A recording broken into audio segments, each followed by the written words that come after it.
I am Violet Harrington, 28 years old. For the past 2 years, my life has been one endless cycle. Work, saving, sacrifice.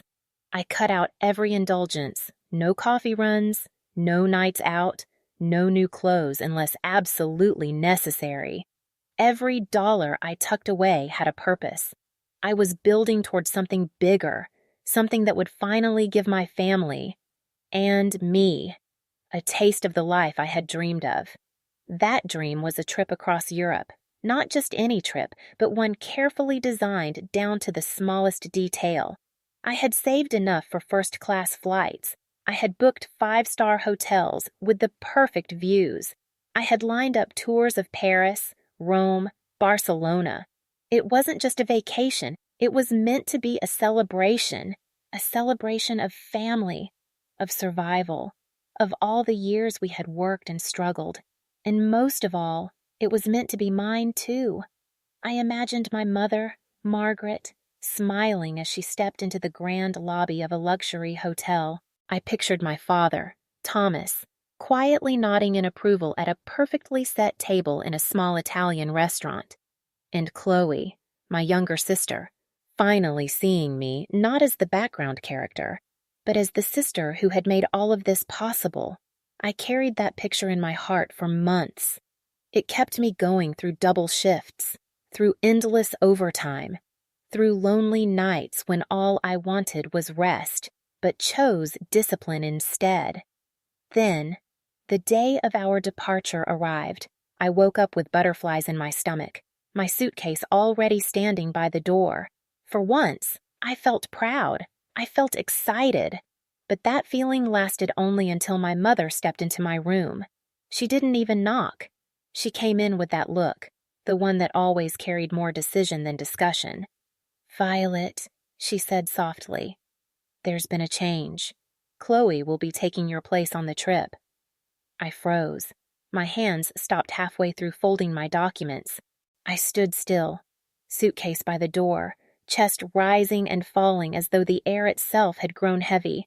My mother's hand reached for me, soft, gentle, almost pitying. "Violet, you understand, don't you? Chloe is exhausted. She needs this more than you." Her voice carried that familiar weight, not a suggestion, but a decision, one she expected me to obey. I forced myself to breathe. If I spoke now, if I let the words spill out, the whole house would tremble. But I didn't. I swallowed them, just as I always had. Chloe hovered beside her. The glow of her phone lit her smile, a smile she tried to disguise as nervous, but her eyes betrayed her. They sparkled. She wasn't guilty. She was excited. "I'm sorry, Violet," she whispered. "I didn't ask for this. Mom just thought it would be better." Better for her. Always for her. And my mother nodded firmly. "Yes. Chloe deserves a break. She's been under so much pressure. She needs time to breathe." Her words slid under my skin like shards of ice, because I had heard them before. Different reasons, same result. Chloe needed more because she was fragile. And me? I was the strong one, the one who would manage, the one who would understand. I remembered being 10 years old, saving allowance to buy a new sketchbook. I loved drawing then, but when Chloe saw it, she cried until my mother handed it to her. "You can share, Violet. Your sister needs it more." I remembered high school, when I worked weekends to pay for a summer art program. I filled out the forms myself. I dreamed about it for months. But when the time came, my mother shook her head. "It's too expensive, Violet. Maybe next year." That same week, she bought Chloe a piano. "Music will calm her nerves," she said. I remembered studying late nights, hoping for scholarships. My mother would appear at the door, her voice cool. "Don't push yourself so hard. Grades aren't everything." So, but when Chloe struggled in her classes, tutors appeared, new books, extra help, and endless praise. "She's trying her best," Mom said. I remembered birthdays. Mine were quiet dinners, store-bought cake, a single candle flickering on the table. But Chloe's birthdays? Parties in rented halls. Music, balloons, laughter, piles of gifts. And when I asked why, my mother always gave the same answer. You're different, Violet. You're strong. You don't need as much. Strong. Understanding. The one who managed. Those words had built the walls of my life. And here I was now, standing in the house I had grown up in, hearing the same script once again. I looked at my mother. Her hand rested proudly on Chloe's shoulder. Her eyes glowed with protective fire, a fire she had never shown for me. I wanted to ask why Chloe's stress mattered more than my sacrifices, why Chloe's comfort always outweighed my dreams, why my years of sweat, exhaustion, discipline were swept aside in a heartbeat.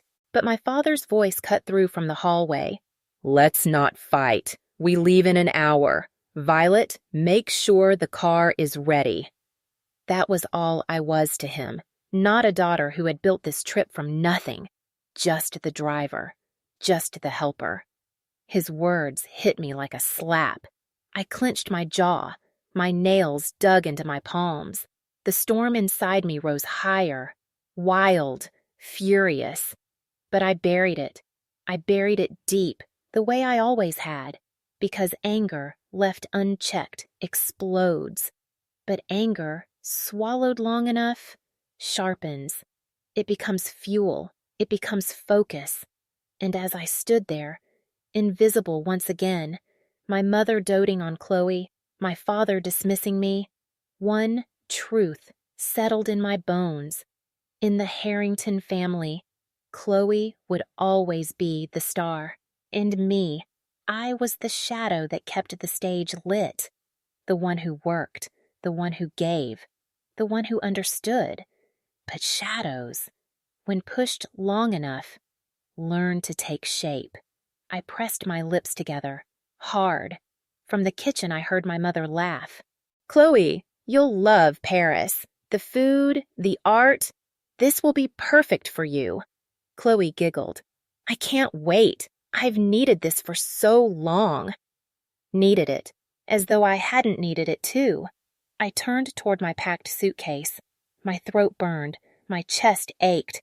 2 years of my life had gone into that suitcase. Every dollar saved, every hour worked, every moment I told myself it would be worth it. And they had taken it, with a smile, as though it was theirs to claim. The laughter from the living room cut deeper. I whispered the words only I could hear. Not this time. They thought I would bend. They thought I would fold. They thought I would accept it, just as I always had.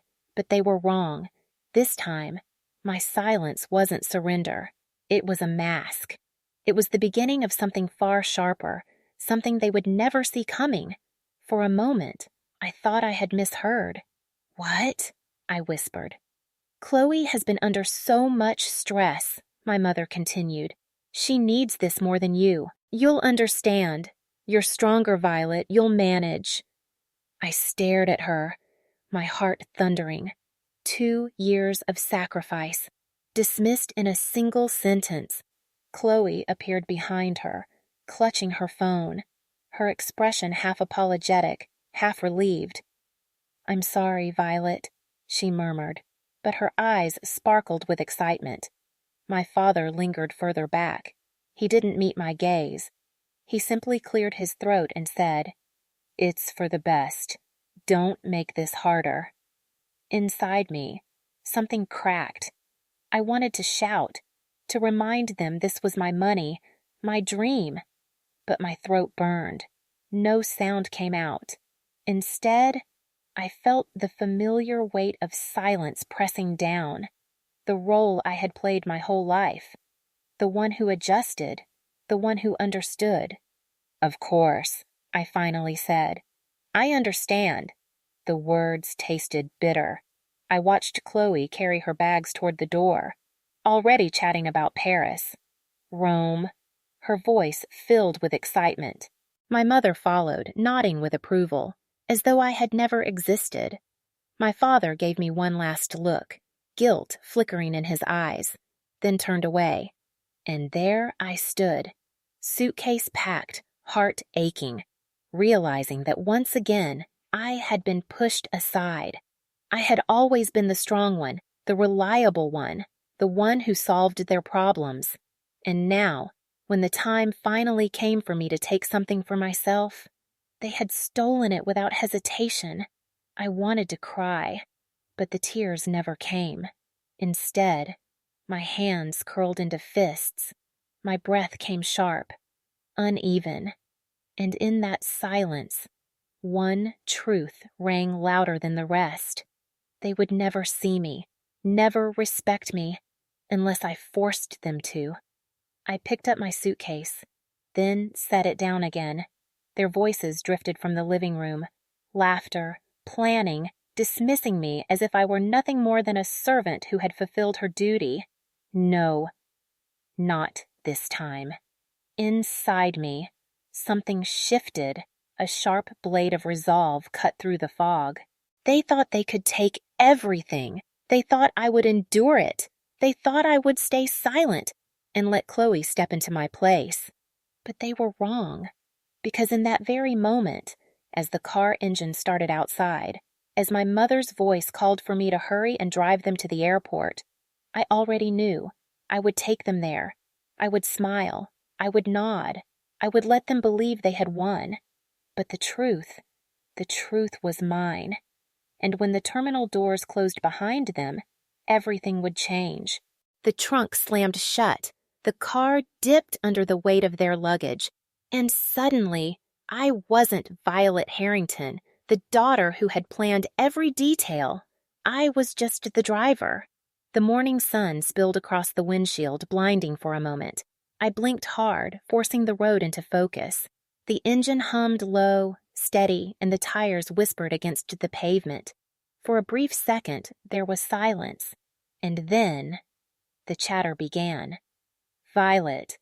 My mother's voice floated from the back seat, warm and rehearsed. Thank you for being so understanding. This really is such a sacrifice. But you've always been strong enough. You always understand. Sacrifice. The word echoed inside me. Not betrayal. Not theft. Sacrifice. I kept my eyes fixed on the road, jaw tight. Beside her, Chloe leaned back, legs crossed neatly, phone glowing in her hands. Her laughter burst out suddenly, sharp and bright. "Mom, look at this!" she exclaimed, holding the screen up. "This restaurant in Rome has the most amazing reviews. We have to go. It says they make the best pasta in Italy." Her voice filled the car like music. Music meant only for them. "Yes, darling," my mother replied quickly, nodding as if it were already decided. "We'll book it. You'll love it. This trip will be perfect for you." Perfect for her. Always for her. I flicked my eyes to the rearview mirror. I caught the look on my mother's face. The glowing pride, the indulgent smile, the endless softness she reserved for Chloe. My father sat in the passenger seat, his posture rigid, his silence heavy. Not the silence of disapproval, the silence of agreement. Finally, he cleared his throat. "We should take plenty of pictures. Chloe, your mother will want to frame them when we get home." Chloe's face lit up brighter. "Yes, I'll post them too. Everyone will be so jealous. Paris, Rome, Barcelona. They'll all see." Her laughter echoed again. I tightened my grip on the wheel. My knuckles whitened. From where I sat, they looked like the perfect family of 3. Margaret, doting. Thomas, quietly approving. Chloe, glowing at the center of it all. And me? I was invisible. The outsider. The one who made it all possible. And no longer belonged. My mother leaned forward slightly, her perfume drifting toward me. "Violet, did you remember to pack Chloe's vitamins? She'll need them for the flight. You should have thought of that." I swallowed.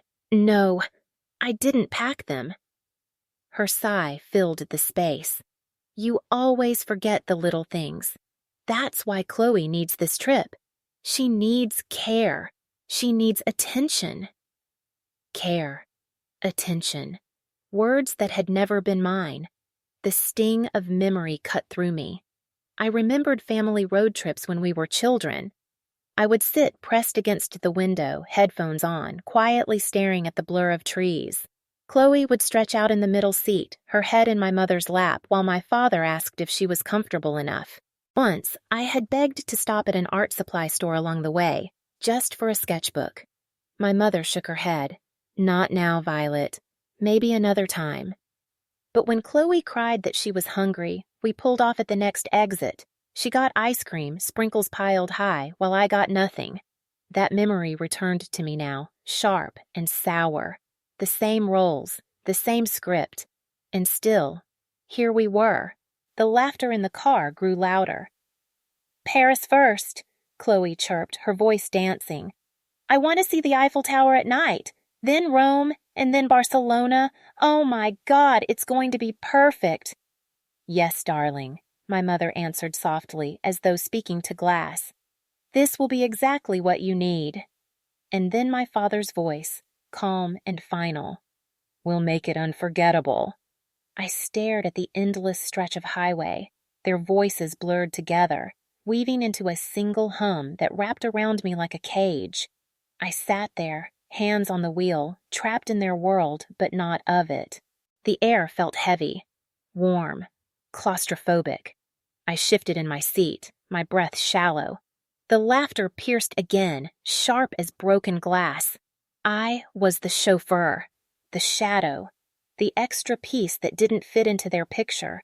But underneath it all, I felt something shift. A coldness, a calm. The sadness had burned away. The shock had faded.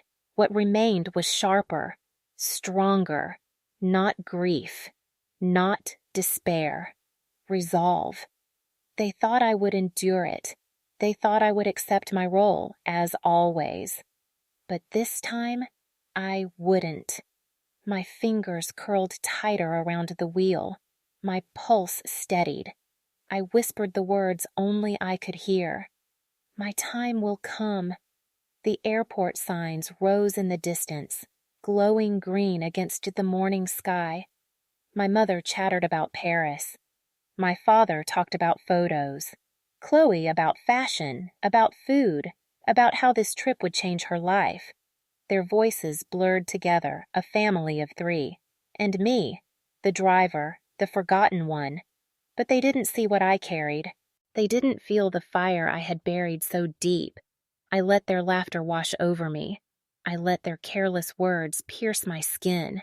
And still, I stayed silent, because silence has weight.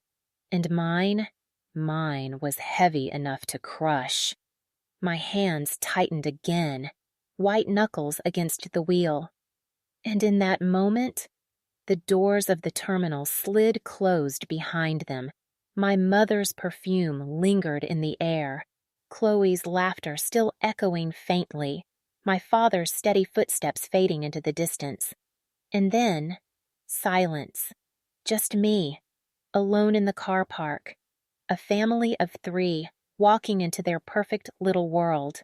And me, the outsider who had paid for it all. I sat behind the wheel, my heart strangely calm. The ache had dulled, replaced by something sharper. They believed they had won.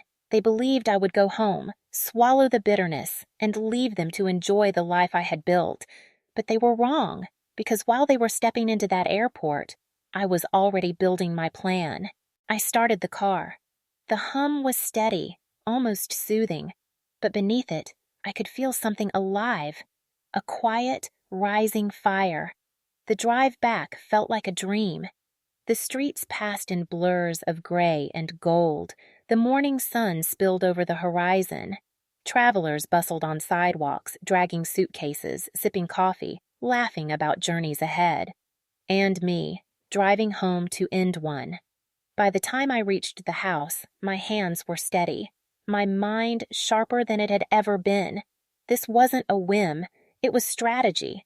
Every hotel booking, every tour, every plane ticket confirmation, they were all tied to me. My name, my cards, my control. They thought they had taken my seat on that plane, but the truth? They had nothing without me. I carried my bag inside, set it down gently, and walked straight to my desk. The laptop waited, silent, glowing faintly as if it already knew. I sat. For a long moment, I stared at it. That screen had once been a symbol of hope. I remembered the countless nights bent over it, eyes burning from exhaustion. I remembered opening endless tabs, comparing hotel reviews, checking distances from museums, calculating exchange rates. I remembered the thrill of finding the perfect flight, the perfect room, the perfect guided tour. Each line of the itinerary had been crafted with care, color-coded, highlighted, precise. It was more than a vacation. It was proof that all my sacrifices meant something. Now, it would become my weapon. I opened the laptop. The glow washed over my face. The folders lined up neatly on the screen. Flights, hotels, tours. I clicked the first. The Paris Hotel, the one with chandeliers that stretched toward the ceiling like crystal waterfalls. The one I had chosen because my mother had once sighed, "I'll never set foot in a place like that." Click, cancel. The confirmation flashed. Your booking has been successfully removed. I didn't blink. Next. Rome. The Colosseum tour with private access, the one my father would have boasted about for the rest of his life. Click, cancel. Gone. Barcelona. The beachside hotel. The spa Chloe had already pictured herself in. Click, cancel. Gone. Each click echoed in the silent room. Each click was a blade. Not cutting me, but cutting them. My phone buzzed once. Chloe's message lit up the screen. "We're boarding soon. I can't believe this is happening." I turned the phone over. Another buzz. My mother's voicemail. "Violet, don't forget to water the plants. We'll bring you something from Paris." Delete. Their voices no longer mattered. What mattered was the rhythm of my hand, steady and precise. Click, cancel, click, cancel. Dozens of bookings, each one falling away like dominoes. I could almost see it, their faces when they arrived.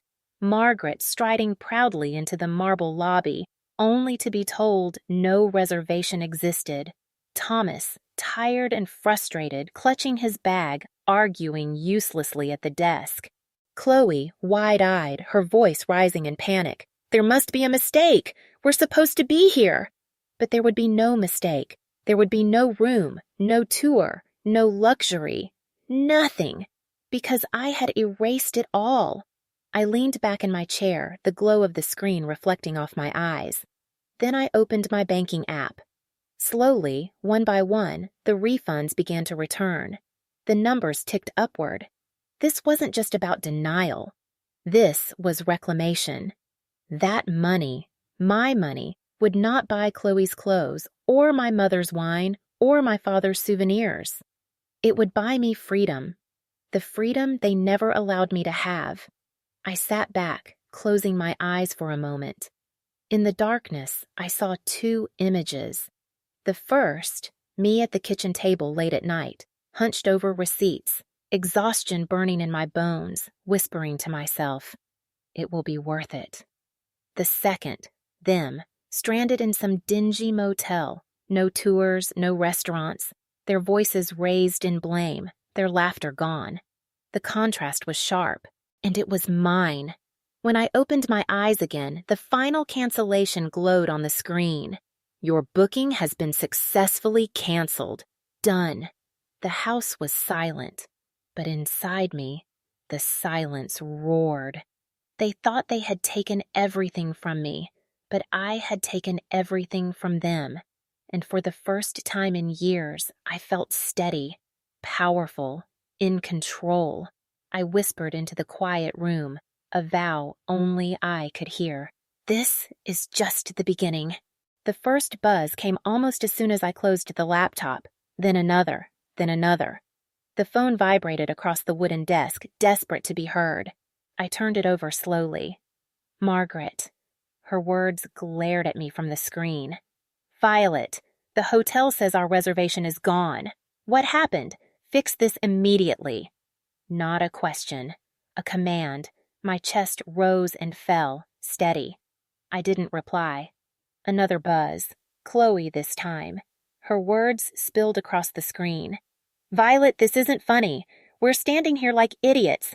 The receptionist says our names aren't on the list. Fix it now. I pictured her, standing in that grand lobby, phone in hand, her voice pitching higher with each word, her cheeks flushed, her smile gone. And for the first time, I felt lighter. Then the phone rang. Thomas. His name lit up the screen. I let it ring, let the sound fill the room, low and persistent. It stopped, then started again. I pressed the green button. Violet! His voice boomed, thick with rage. What the hell did you do? They're saying our rooms are canceled, all of them. Do you understand how humiliating this is? I stayed quiet, the phone pressed against my ear, letting his anger crash like waves. Answer me, he snapped. Tell me you can fix this, right now. I let the silence stretch, then whispered, calm, sharp. I canceled them. The line went dead quiet. Then his voice erupted. You what? Why would you do that? Do you realize what you've done to us? I breathed slowly, tasting the words before releasing them. Because I wasn't going, and if I wasn't there wasn't going to be a trip. His breath caught, furious, stunned. You selfish little... Click. I ended the call. My phone vibrated instantly. Margaret again. Her text was sharp, each letter like a slap. Violet, listen to me. You've ruined everything. Do you know how much we looked forward to this? Fix it right now. Another followed within seconds. You've always been dramatic, always difficult. Stop this nonsense and reinstate the bookings. I typed slowly, carefully. No. I pressed send. The word glowed on the screen. Final. Unshakable. Seconds later, Chloe's name appeared again. Her fury poured out, message after message. Are you insane? You're jealous because Mom chose me. You couldn't stand to see me happy. You've always hated me. I laughed softly, not bitter, not broken, just amused. Because for once, it wasn't me apologizing. It was them, begging, shouting, powerless. The phone rang again. Margaret this time. I answered. Her voice came sharp, trembling with rage. Violet, how could you do this to your family? After everything we've given you, after all the sacrifices... I cut her off. You didn't give me this trip. I gave it to you. I built it. I paid for it. And you decided I didn't deserve to come. So now, neither do you. Her breath hissed into the phone. Don't you dare speak to me like that. I am your mother. I exhaled. And I am your daughter, the one you never chose, the one you never saw, the one who fixed every problem, every mistake. And I'm done. You ungrateful girl, she shouted. You fix this right now or don't bother coming back when we return. Her threat hung heavy, and I smiled because for once, it didn't scare me. I won't be waiting, I said softly, and ended the call. The phone buzzed again instantly. Thomas. I ignored it. Then Chloe. Then Margaret. The cycle repeated. Relentless. Their anger filled the room. Ungrateful. Cruel. You'll regret this. I leaned back in my chair, letting the storm rage. But this time, the storm wasn't mine to carry. I closed my eyes for a moment, and I could see it so clearly. The Paris hotel, the marble lobby, the golden chandeliers. Margaret's voice sharp, demanding a room that no longer existed. Chloe's eyes wide, her voice breaking as she begged the receptionist to check again. Thomas, face red, arguing, his pride cracking with every refusal. And around them, strangers watching, the perfect Harrington family, unraveling in public, their laughter gone, their pride shattered. Because of me. My phone buzzed again, desperate. I picked it up, typed slowly, carefully, one final message. If I'm not there, there is no trip. Enjoy your vacation. I pressed send. The phone fell silent. The room was quiet, and for the first time in my life, so was I. They came back 3 days early. I heard the car before I saw it, the tired engine coughing, the heavy slam of doors, the scraping of luggage across the front steps. I stood in the living room, waiting. The silence of the house wrapped around me. My heart was steady, calm. Then the door burst open. Margaret stepped in first. Her once perfect hair was tangled, streaks of gray showing. Her blouse was wrinkled, stained. She looked smaller somehow, and older. Chloe stumbled behind her. No makeup could hide the dark hollows under her eyes. Her clothes were creased, her shoes scuffed. She held her phone in both hands, staring at it like she could erase the shame, waiting there. And then Thomas, shoulders sagging, his jacket crumpled, dragging his suitcase behind him like dead weight. This was not the elegant family that had left days ago. This was defeat. Margaret's voice sliced the air, ragged and furious. Violet, do you have any idea what you've done? You destroyed everything. You humiliated us. Her hands shook as she pointed at me, her face flushed with anger. I didn't move. I let her words hang in the room. Then Thomas threw his bag down with a heavy thud. His voice boomed. The hotel in Paris turned us away at the door. We stood there while people stared, while the staff shook their heads. Do you know how humiliating that was? I said nothing. Margaret's voice grew shriller. We had to drag our bags through the streets. It was raining. Taxis refused us or charged triple. We ended up in some filthy little inn. The bed was damp. The ceiling leaked. I barely slept. Chloe finally snapped. And Rome? We were supposed to skip the lines. You promised private tours. Instead, we stood outside the Colosseum for hours in the sun. My makeup melted off. I fainted, Violet. I fainted. People laughed. They took pictures. Do you know what that feels like? Her voice cracked, rising higher with each word. And Barcelona, Margaret spat. The hotel was disgusting. Mold on the walls. No air conditioning. The staff didn't speak English. Our bags were rifled through. Something went missing. This was supposed to be the trip of a lifetime, and you ruined it. Her voice broke. You ruined everything. I took a step forward. My voice was calm, steady. No. What I did was stop you from ruining me. Margaret blinked, furious, confused. I continued. You wanted Paris?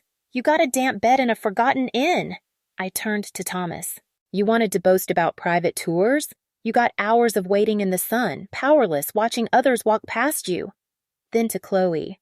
You wanted your friends to envy you. Instead, they laughed at your silence because you had nothing to post. No photos, no proof, just shame. Her lips trembled. Her eyes watered. I tilted my head. Tell me, does it feel good to be invisible? For the first time, Chloe had no answer. Margaret's hand slammed against the coffee table. Don't twist this, Violet. You've turned cruel. You've punished us all. We are your family. I met her gaze, unflinching. No, what I did was refuse to be your sacrifice any longer. You took my work, my money, my dream, and handed it to Chloe. You erased me, so I erased the trip. Thomas stepped forward, his voice low but dangerous. You could have come with us. You could have chosen differently. Why didn't you just come? I looked at him, my voice steady. Because you told me I wasn't wanted. because you decided Chloe deserved it more, because once again, you chose her, and I'm done pretending that doesn't matter." The silence in the room was sharp. For once, they had no script. I let the quiet stretch before I spoke again. "You called me selfish, but tell me, who was selfish first? The daughter who worked 2 years to build a dream? Or the family who stole it from her without hesitation?" Margaret's face crumpled. For a moment, her fury faltered, replaced by something else. Fear, perhaps. Thomas turned away, running a hand through his hair, muttering curses under his breath. Chloe's tears spilled over. She clutched her phone like a lifeline, but there was nothing on it. No glittering photos, no glamorous posts, just silence. I almost pitied her. Almost. Margaret's voice returned, weaker this time. "Violet, don't do this. We're family. We can fix this. Just don't shut us out." I shook my head slowly. Family doesn't mean using one daughter to feed another. Family doesn't mean silencing me, erasing me, making me invisible. You had a choice, and you showed me exactly where I stand. I took a deep breath, feeling the weight lift from my chest. And from today forward, I stand for myself. The room was silent. Margaret's eyes brimmed with unshed tears. Thomas muttered again and stormed out of the room, slamming the door. Chloe buried her face in her hands, sobbing softly. And me. I felt light, free. For the first time, their anger didn't crush me. Their disappointment didn't define me. For the first time, I saw them clearly, not as giants towering over me, but as fragile people, broken by their own arrogance. I turned toward the window, sunlight spilling across the floor. My voice, quiet but strong, filled the silence. For the first time, I feel strong, because I finally learned how to say no. The house had been silent for hours. Margaret sat slumped on the couch, too exhausted to even raise her voice anymore. Thomas had vanished into his study, the door closed with finality. Chloe lingered near the doorway, her eyes swollen, her hands clutching her phone as if it might still save her. And then, slowly, she turned to me. Her voice cracked. "Violet, I'm sorry." Tears slid down her cheeks, catching in the dim light. Her words shook as if she were breaking apart. "I never wanted it to go this far. I didn't ask for Mom to choose me. I didn't know it would end like this." She sniffled, shoulders trembling. "You have to believe me." Her sobs filled the room. Anyone else might have believed her. But I had seen this act before. I remembered those same tears when she broke my sketchbook, and I was scolded for being selfish. I remembered those same tears when she ruined my prom dress, and I was told not to overreact. I remembered those same tears every time she failed, every time she stumbled, and somehow I was the one blamed for not being kind enough. Tears were Chloe's greatest weapon. And tonight, I finally saw them for what they were. Lies. "You're not sorry," I said softly, my voice steady. "You're desperate, because for once, the world didn't bend for you. For once, it broke you instead."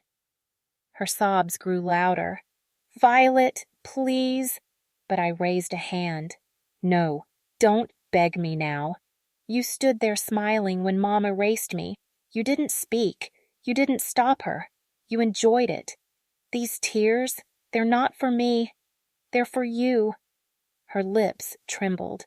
Her eyes dropped to the floor.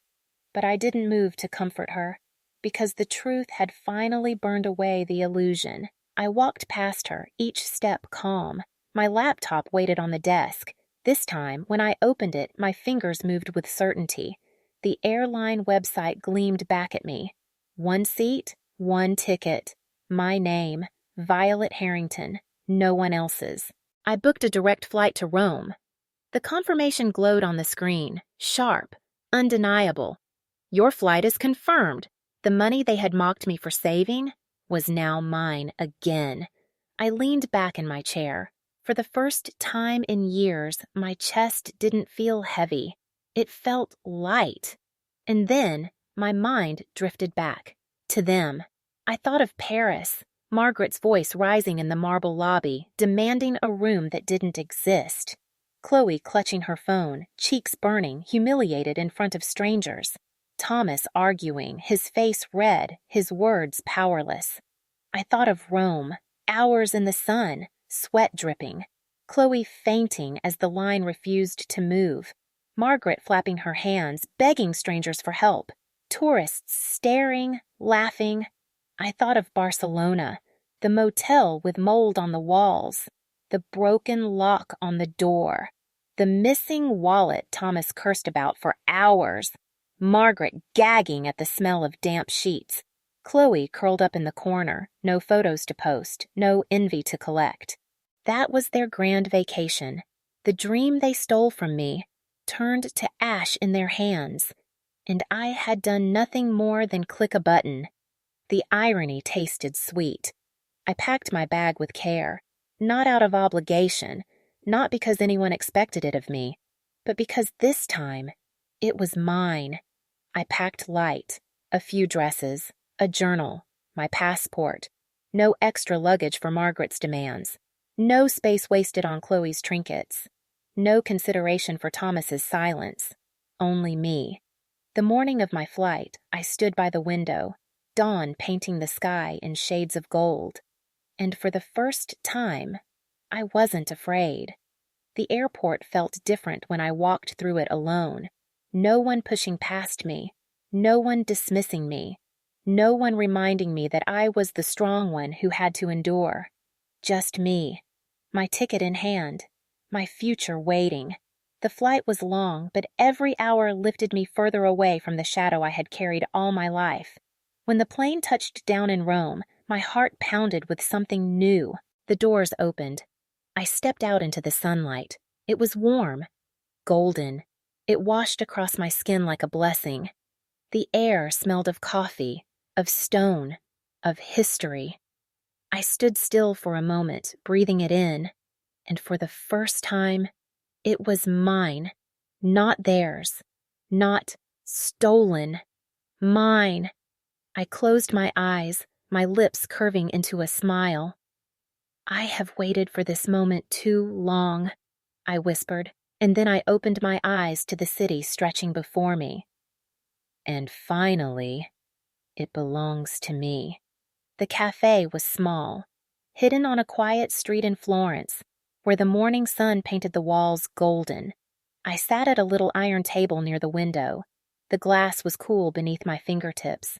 The cup of espresso sat before me, dark, rich, alive with the scent of roasted beans. I lifted it slowly. The bitterness kissed my lips, lingered on my tongue, and in that taste, I felt something I had been chasing all my life: freedom. Outside, the city was awake. Scooters buzzed down narrow cobblestone streets.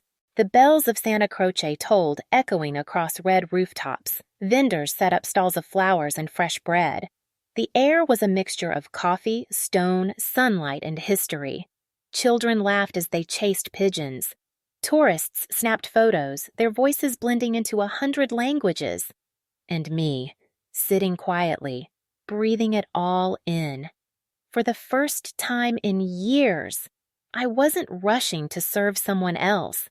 I wasn't waiting for instructions. I wasn't shrinking into the background. I was simply here, alive, my lips curved into a smile. Not the smile they had forced onto me, the polite, tired one that meant, I understand. Not the smile of endurance, but a real smile, one born of strength, one born of choice. I thought of them then, thousands of miles away. The Harrington family, Margaret, Thomas, Chloe, once so proud, so sure of their place above me, now returned from Europe with nothing but exhaustion, anger, and shame. Margaret, her hair unkempt, her voice hoarse from yelling at hotel clerks, her pride cracked beyond repair. Thomas, his silence no longer dignified but hollow, filled with curses and regrets, his authority stripped bare. Chloe, her phone empty, no glamorous posts, no envy from friends, only whispers, laughter behind her back. The golden girl, revealed as nothing but ordinary, that was their ending. The trip of a lifetime, reduced to moldy motels, missed tours, endless arguments, and failure, a bitter ending for a family who had built their happiness on my silence. And me, my beginning was here. I looked down at the small journal beside my cup. The pages waited to be filled, with my words, my thoughts, my story. Not theirs, mine. I traced my fingers across the cover, breathing in the air of Florence. This wasn't just revenge. This was rebirth. Because revenge is sweet when it makes others suffer. But it is sweeter still when it frees you to live. For years, I had been their shadow, the strong one, the quiet one, the one who carried the weight. But shadows do not last forever. I had stepped into the light. I had chosen myself. I had chosen freedom. I lifted the cup again, took another sip. The bitterness no longer stung. It was rich, deep, beautiful, like life itself. I whispered softly, words meant only for me. I am not the shadow in the Harrington family anymore. I set the cup down gently. I choose freedom, and I will live my life on my own terms. My heart rose with the sound of church bells outside. The city glowed. The people moved around me, each chasing their own story. And I knew mine had finally begun. The camera of my mind pulled back slowly. The morning sunlight framed my face, outlining the curve of a quiet, confident smile. The smile of a woman who had walked through fire and chosen not to burn. The smile of a woman who had said no and found herself in the answer. The frame lingered. The world blurred softly, and the story ended not with their victory, but with mine. Unbroken, free,